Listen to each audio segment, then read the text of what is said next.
Salut les raboteurs et bienvenue dans cette nouvelle vidéo. Alors suite à plein de questions que j'ai depuis un petit moment, ça fait longtemps que je me dis qu'il faut que je le fasse. Donc je vais faire un petit tuto. Alors un tuto c'est un bien grand mot. Je vais vous montrer comment moi j'utilise la machine sous plusieurs exemples. Donc là c'est parti. Donc là dans cette vidéo je vais vous montrer trois façons d'assembler avec le système de biscuit comme ça. Donc on va faire une fixation à plein champ, donc ça va être pour les collages de panneaux avec un encollage simple, donc avec plusieurs biscuits. Ensuite on va faire un test avec des panneaux comme ça quand on aura besoin de venir mettre un panneau en plein milieu comme ça, et ensuite on va finir par une fixation avec deux morceaux à 45 degrés, donc pour faire une fixation comme ça avec des biscuits.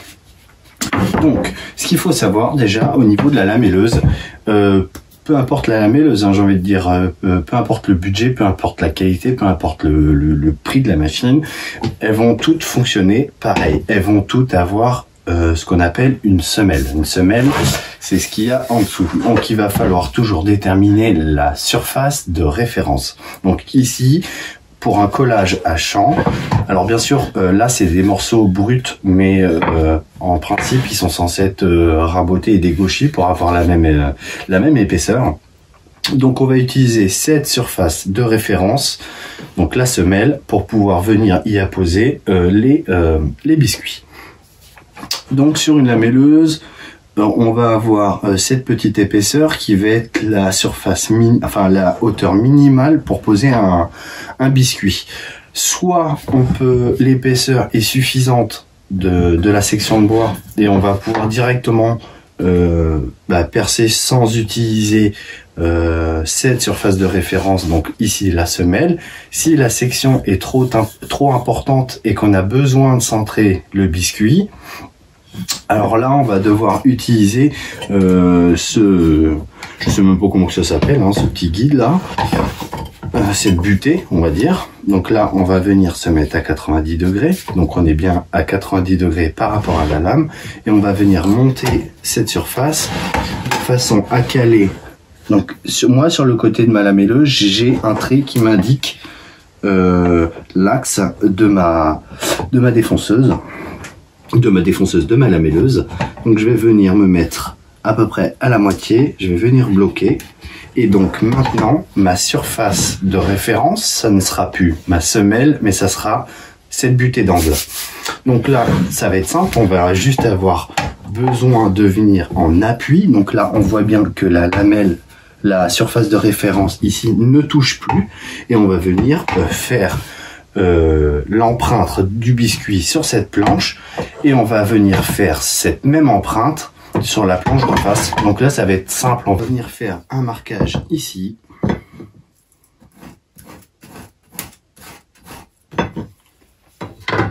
voilà. On va venir, donc j'ai mon empreinte qui est ici, et j'ai sur ma lamelleuse j'ai une empreinte qui m'indique l'axe. Donc on va venir se mettre au niveau du trait. Je vais venir appuyer devant. Alors il y en a certains qui vont dire qu'il faut pas appuyer devant, normalement il y a une poignée, c'est fait pour. Moi je préfère comme ça, mais en appuyant, ça me confère un meilleur maintien. Donc il y en a d'autres qui vont dire que non, il faut que la pièce soit fixée. Ce que je fais, je ne dis pas que c'est la meilleure solution, c'est la manière dont moi je suis le plus à l'aise avec cette machine. Je préfère le répéter parce qu'il y en a encore plein qui vont me dire que j'utilise mal la machine. Donc là c'est parti, on va partir au premier test. Donc là je vais faire le premier biscuit.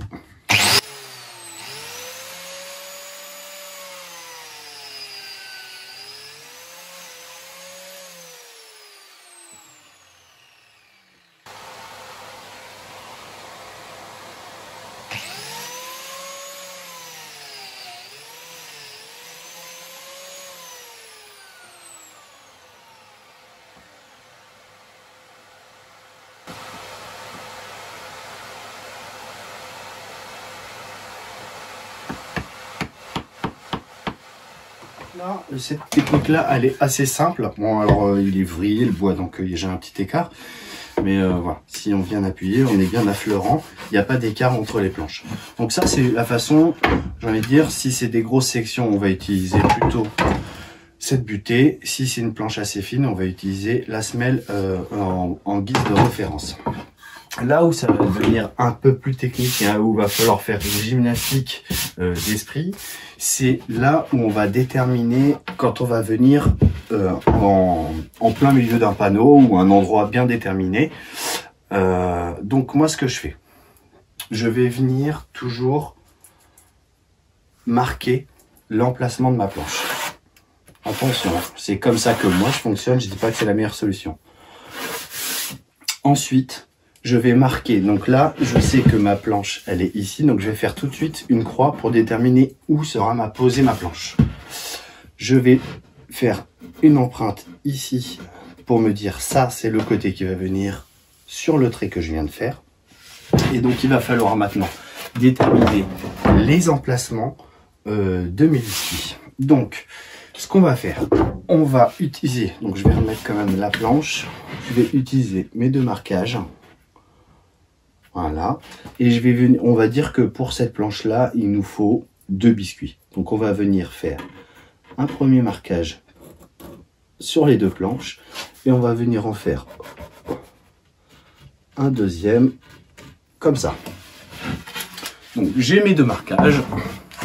Et maintenant, ce qu'il va falloir déterminer, c'est comment positionner la lamelleuse. Donc là, on va enlever la butée. Le plus compliqué de savoir, c'est si il faut utiliser la lamelleuse dans ce sens-là ou dans ce sens-là. Donc c'est là que c'est un peu plus compliqué, mais une fois qu'on a trouvé la technique, c'est assez simple. Donc moi, ce que je fais, je perce toujours la partie verticale. Donc là, c'est une petite section, 19 mm. Je vais pouvoir utiliser directement la semelle en guise de référence.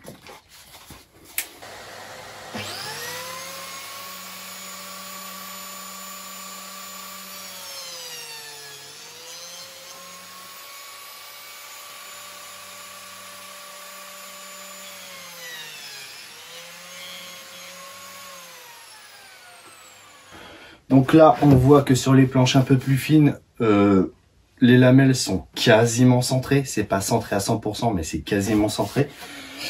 Ensuite, maintenant, là où il va falloir déterminer, c'est par rapport à là, ma surface de référence, comment je la mets.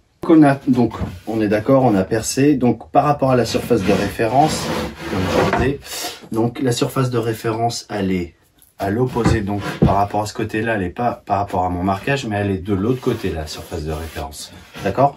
Donc il faudra, une fois qu'on a fait les premiers marquages, repositionner la planche. On peut le faire avant, hein.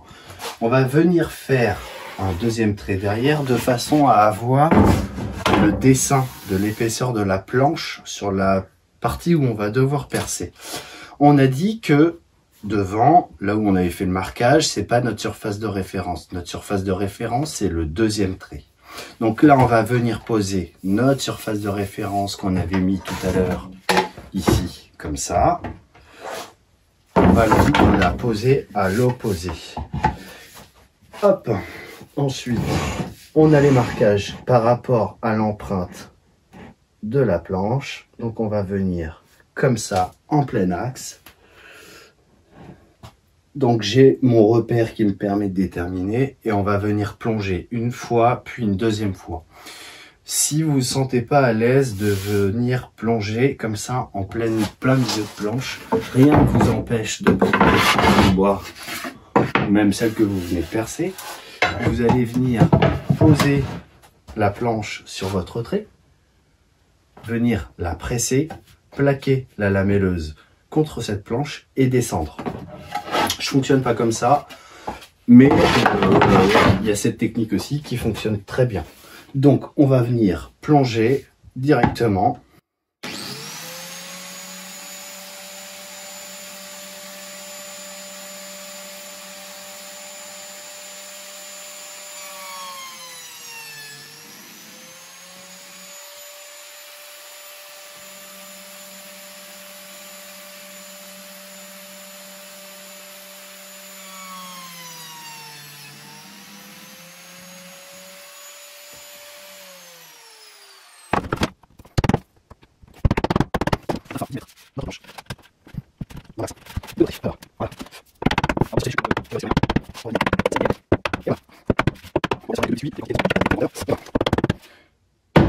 Et voilà. Donc là, on peut remarquer. Alors, je vais essayer de vous montrer de l'autre côté. Ici. Je sais pas si vous voyez bien, mais je suis bien le long de mon trait. D'où l'importance de la surface de référence. Alors, au début, je vais pas vous le cacher, je m'y suis surpris à plusieurs fois. J'ai dû faire beaucoup d'essais. Enfin, beaucoup. Il a fallu que je fasse beaucoup d'erreurs quand même avant de comprendre le système de la surface de référence. Il y a peut-être des techniques plus rapides, mais moi je fonctionne comme ça et jusqu'à présent, je ne me trompe pas. Ensuite, on va passer sur des sections où on va avoir un angle à 45. Alors là, j'ai un faux angle à 45. Je ne suis pas exactement à 45. Je suis sur un angle un peu plus ouvert. Donc on va être sur une section, un angle là de 92 ou 93 degrés. 51 degrés surtout. Donc 51 degrés. Donc on va régler l'angle à 51 degrés. 45, 50, 51 degrés. Voilà.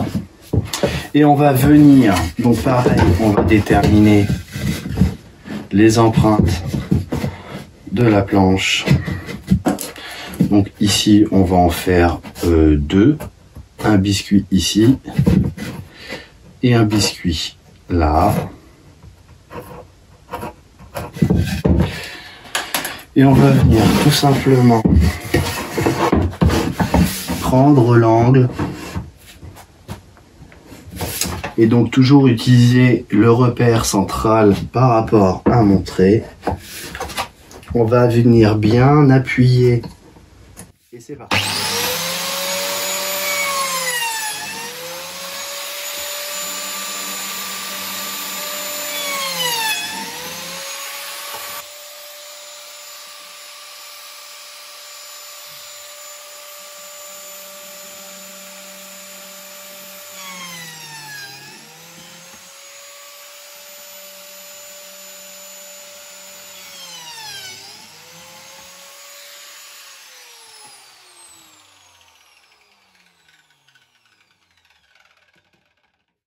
Et voilà, on va venir mettre les petits biscuits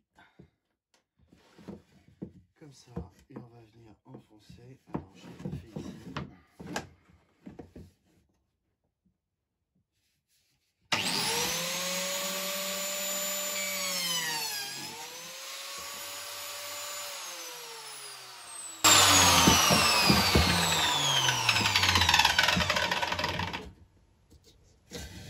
Et on va venir appliquer une pression en angle.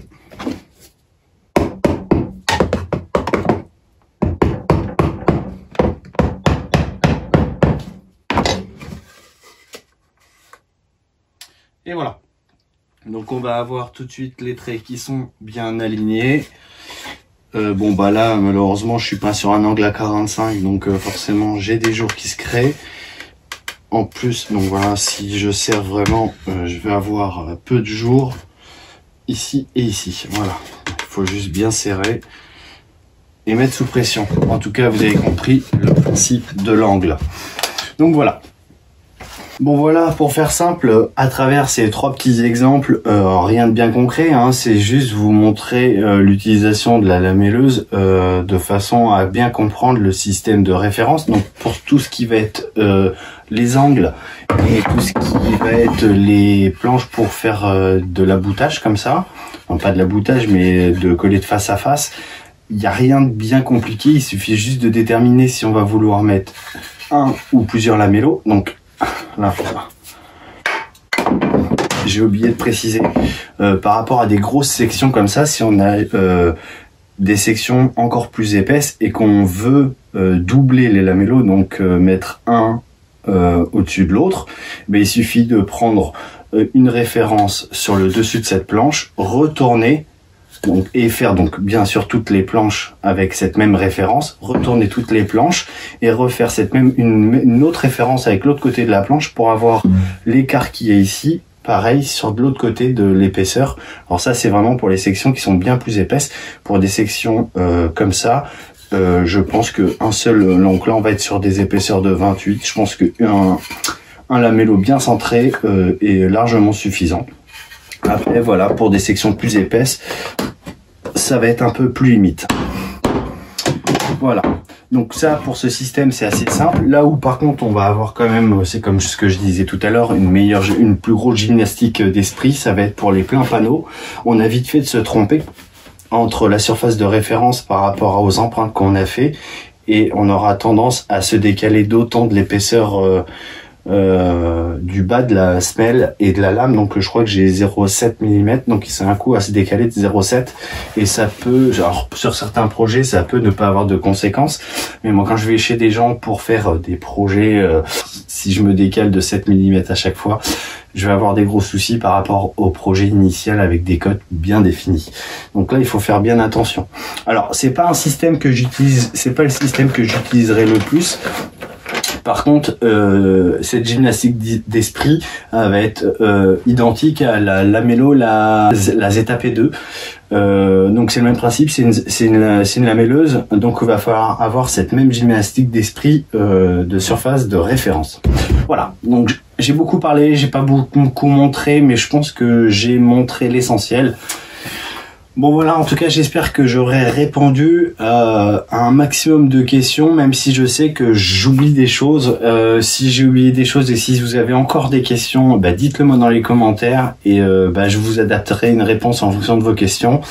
En tout cas moi je pense avoir montré l'essentiel et la base d'utilisation d'une lamelleuse. Alors je préfère encore répéter une fois en plus. Les pièces en bois doivent être principalement attachées avec un serre-joint sur l'établi de façon à avoir les deux mains libres pour utiliser la lamelleuse. Moi je l'utilise comme ça, où j'appuie sur le plateau amovible. C'est moi qui prends la décision d'utiliser cette machine comme ça. Ce que je fais n'est pas forcément la meilleure solution. La meilleure solution d'utilisation.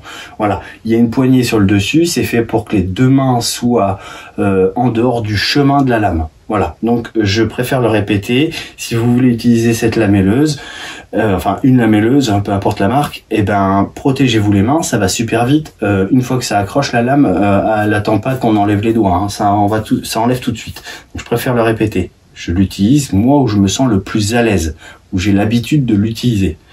Voilà, parce que je sais qu'il y en a qui regardent nos vidéos et qui prennent pour argent comptant ce qu'on fait, et Dieu sait qu'on ne montre pas forcément les bonnes choses, et moi le premier. Donc je préfère le répéter, on attache sa pièce et on a les deux mains sur la machine, c'est plus sécure. Les doigts ça part vite. Donc voilà, bon, j'espère que j'aurai été assez clair sur ce sujet. Voilà, comme d'habitude, n'hésitez pas à me poser des questions si j'ai oublié des choses. Alors comme d'habitude, n'oubliez pas de liker, de partager, de vous abonner si c'est pas déjà fait, et je vous dis à bientôt pour une prochaine vidéo. Ciao.